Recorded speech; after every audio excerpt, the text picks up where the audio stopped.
Chandrayaan-3 is almost ready. The final integration and testing are almost completed, but there are still a few more simulation and tests pending, and because of that we want to do it little later. And currently there were 2 slots available, one in February and another in June, and we would like to take the June slot for the launch. पहली बार Elon Musk पर इसरो ने खोला सबसे बड़ा राज। चंद्रयान 3 को लेकर इसरो ने कर डाला सबसे बड़ा खेल। चांद की सतह पर जा रहे हैं भारत के 5 सीक्रेट पांडव पेलोड, जिनको देख नासा भी हुआ हैरान। रूस ने डाल दिए हथियार। दोस्तों, भारत का स्पेसशिप चांद पर उतरने को तैयार है। इसरो 12 या 13 जुलाई को चंद्रयान 3 लॉन्च करने जा रहा है। अब चंद्रयान 3 की लॉन्चिंग सफल रहती है तो भारत ऐसा करने वाला चौथा देश बन जाएगा। दोस्तों, इससे पहले अमेरिका, रूस और चीन चंद्रमा पर अपने स्पेसक्राफ्ट उतार चुके हैं। चंद्रयान 2 मिशन को भारत ने 22 जुलाई 2019 को लॉन्च किया था और करीब 2 महीने बाद यानी कि 7 सितंबर 2019 को चंद्रमा के साउथ पोल पर उतरने की कोशिश कर रहा था, लेकिन इसका विक्रम लैंडर दुर्घटनाग्रस्त हो गया। लेकिन दोस्तों, इसको लेकर के अब इसरो चीफ ने कुछ ऐसा कहा है कि आप भी हैरान रह जाएंगे। साथ ही इसरो चीफ ने एलोन मस्क को लेकर के भी एक बड़ी बात कही है, जिससे हर कोई हैरान परेशान है। क्योंकि दोस्तों, इसरो की बढ़ती हुई कामयाबी से जिस शख्स को सबसे बड़ा फाइनेंशियल नुकसान होता है वो एलोन मस्क ही हैं। तो दोस्तों, आखिर एलोन मस्क को लेकर के हमारा इसरो क्या सोच रखता है और चंद्रयान 3 में असल में वो 5 सीक्रेट पेलोड्स क्या कुछ हैं जिनको लेकर के नासा भी टकटकी लगा करके देख रहा है। तो इसी दौरान दोस्तों, अचानक से रूस में ऐसा क्या कुछ हो गया कि उसने भी हथियार डाल दिए हैं। यानी कि वो अपना स्पेसक्राफ्ट भेजने वाला था, लेकिन अचानक से उसे स्थगित कर दिया है। तो चलिए दोस्तों, चंद्रमा से जुड़ी ये बेहद खास चीज आपको बताने वाला हूं, जिसके लिए आपको इस वीडियो पर लगातार बने रहना होगा। तो दोस्तों, आपने सुन ही लिया है कि भारत चंद्रयान 3 मिशन की लॉन्चिंग कर रहा है। तो वहीं दोस्तों, भारत के साथ ही रूस भी अपना मून मिशन लॉन्च करने वाला था, लेकिन आखिरी टाइम पर उसने इसे स्थगित कर दिया है। दोस्तों, कहा जा रहा है कि रूस ने ऐसा इसलिए किया क्योंकि उनका ग्राउंड इंफ्रास्ट्रक्चर एडिशनल चेकिंग को पूरा नहीं कर पाया था। लेकिन इसके पीछे कुछ और दूसरी सीक्रेट वजह भी हैं, क्योंकि दोस्तों, इस वक्त यूक्रेन युद्ध से लड़ रहा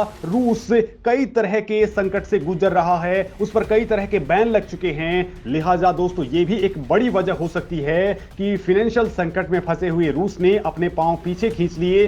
तो वहीं इसके पीछे एक बड़ा कारण भारत का चंद्रयान मिशन भी हो सकता है, क्योंकि भारत इस बार कुछ ऐसी टेक्नोलॉजीज के साथ में लैस है कि जिससे रूस भी हैरान है। अगर रूस असफल होता है तो उसे बड़ा धक्का लगता, क्योंकि भारत इस बार फुल प्रूफ प्लानिंग के साथ आगे बढ़ चुका है। और दोस्तों, अब भारत के पास मौके पर तगड़ा चौका मारने का मौका है। यानी दोस्तों, भारत का चंद्रयान 3 रूस से पहले खेल कर सकता है। इसको लेकर के इसरो चीफ एस सोमनाथ ने कहा है कि चंद्रयान 2 मिशन में हम जरूर असफल हुए थे, लेकिन जरूरी नहीं कि हर बार हम असफल ही रहें। बड़ी बात तो यह है कि हम इससे सीख लेकर के आगे बढ़ चुके हैं। असफलता मिलने का मकसद यह कतई नहीं है कि कोशिश करना भी बंद कर दिया जाए। दोस्तों, इसरो चीफ ने कहा है कि चंद्रयान 3 मिशन से हमें बहुत कुछ सीखने को मिलेगा और हम इतिहास रचेंगे।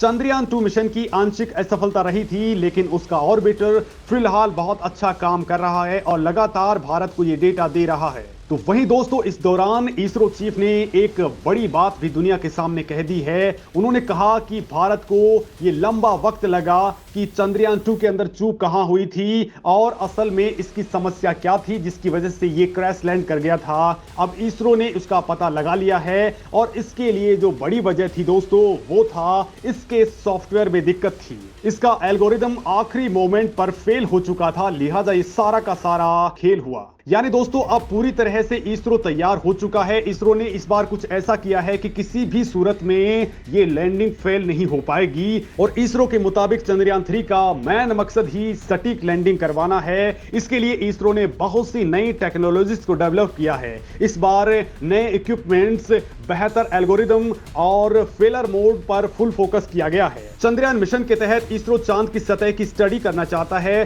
भारत ने दोस्तों पहली बार 2008 में चंद्रयान 1 की सफलतापूर्वक लॉन्चिंग की थी, जिसने पहली बार चांद पर पानी का पता लगाया था। इसके बाद दोस्तों भारत ने दूसरा प्रयास 2019 में चंद्रयान 2 की लॉन्चिंग के जरिए किया था, लेकिन वो असफल रहा और अब चंद्रयान 3 की लॉन्चिंग करके भारत इतिहास रचने के मोड में है और इसकी लॉन्चिंग श्रीहरिकोटा के सतीश धवन स्पेस सेंटर से होगी और इसे भारत के सबसे भारी भरकम लॉन्च व्हीकल GSLV Mark 3 पर 12 या 13 जुलाई को लॉन्च किया जाएगा। और दोस्तों चंद्रयान 3 में आखिर कैसे ये पूरी प्रोसीजर होगी, कैसे भारत का यान चांद तक पहुंचेगा, ये बात भी मैं आपको बता देता हूं। तो इसरो ने स्पेसशिप को चंद्रमा तक पहुंचाने के लिए 3 हिस्से तैयार किए हैं, जिन्हें टेक्निकल तौर पर मॉड्यूल्स कहा जाता है। मतलब दोस्तों चंद्रयान 3 मिशन में मॉड्यूल के 3 पार्ट्स हैं। पहला है प्रपल्सन मॉड्यूल जो स्पेसशिप को उड़ान भरवाएगा, दूसरा है लैंडर मॉड्यूल जो शिप को चंद्रमा की सतह पर उतारेगा और तीसरा है रोवर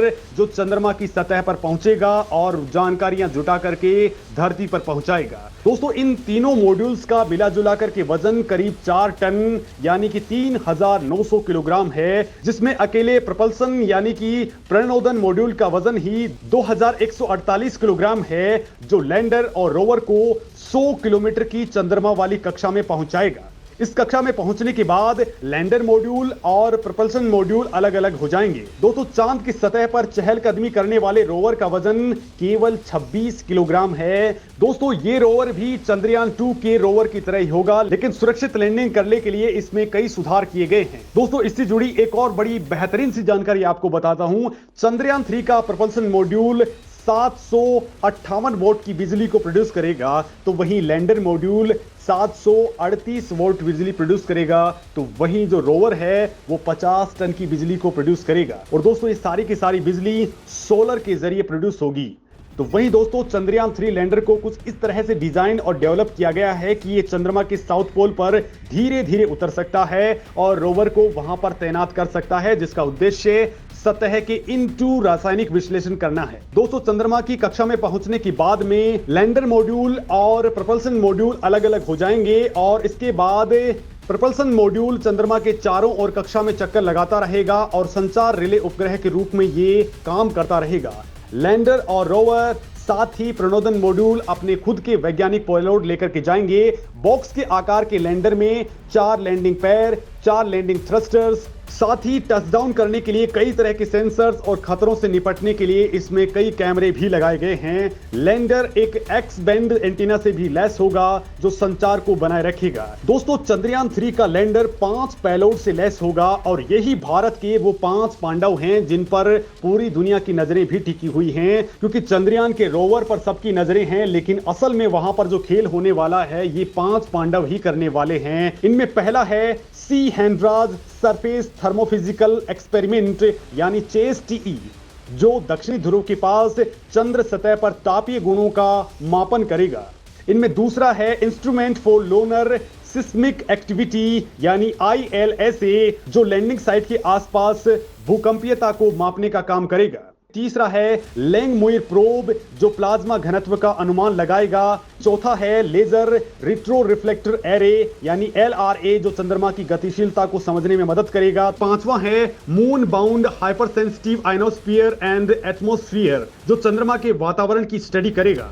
दोस्तों इनके पूरे के पूरे फंक्शंस बिल्कुल सीक्रेट हैं। तो वहीं चंद्रयान 3 का रोवर आयत के आकार का है, जिसमें 6 पहिए और एक नेविगेशन कैमरा लगा है। दोस्तों चंद्रयान 2 में इन तीनों के अलावा एक और हिस्सा था जिसे ऑर्बिटर कहा जाता था। ये इस बार नहीं भेजा जा रहा क्योंकि चंद्रयान 2 का ऑर्बिटर पहले से ही बहुत अच्छे से काम कर रहा है, चंद्रमा के चक्कर लगा रहा है और लगातार वो डेटा भेज रहा है। इसरो इसका इस्तेमाल भी चंद्रयान 3 के लिए करने वाला है। दोस्तों चंद्रयान 3 के साथ ही भारत कई और मिशन को लॉन्च कर रहा है, लेकिन इसरो चीफ ने मीडिया से कुछ ऐसा कहा है कि आप भी सोचने को मजबूर हो जाएंगे। दरअसल दोस्तों उनसे पहली बार पूछा गया कि आप एलोन मस्क और जेफ बेजोस को लेकर के क्या सोचते हैं, जिनकी कंपनियां बहुत ही कम समय में स्पेस की दुनिया में कदम रख रही हैं, लेकिन इसरो इस मामले में बहुत ज्यादा लंबा वक्त ले लेता है। तो दोस्तों इस पर इसरो चीफ ने कहा कि हमें स्पेस की जियोपॉलिटिकल को समझना पड़ेगा, भारत से उनकी तुलना नहीं की जा सकती है।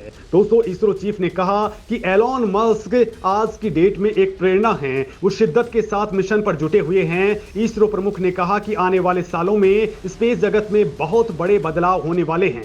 इसरो भी इस वक्त कई मिशन पर काम कर रहा है। इसरो स्पेस में ह्यूमन मिशन के साथ ही अनमैन्ड मिशन, रोबोटिक मिशन के साथ काम कर रहा है। इसरो के लिए किसी भी मिशन में फेल होने पर सबसे पहले क्रू की सेफ्टी इसरो के लिए महत्वपूर्ण होती है, यही उसकी प्राथमिकता है, लिहाजा इसरो को ज्यादा वक्त लग जा रहा है। दोस्तों, इसरो गगनयान मिशन के लिए 4 पायलट्स को बतौर एस्ट्रोनॉट्स ट्रेनिंग दे रहा है। तो वहीं दोस्तों, इस मिशन के लिए रिकवरी मॉड्यूल के लिए टाटा भी इसरो के लिए रिकवरी मॉड्यूल डेवलप कर रहा है। यानी दोस्तों, आने वाले वक्त में भारत बहुत बड़ा खेल करने वाला है।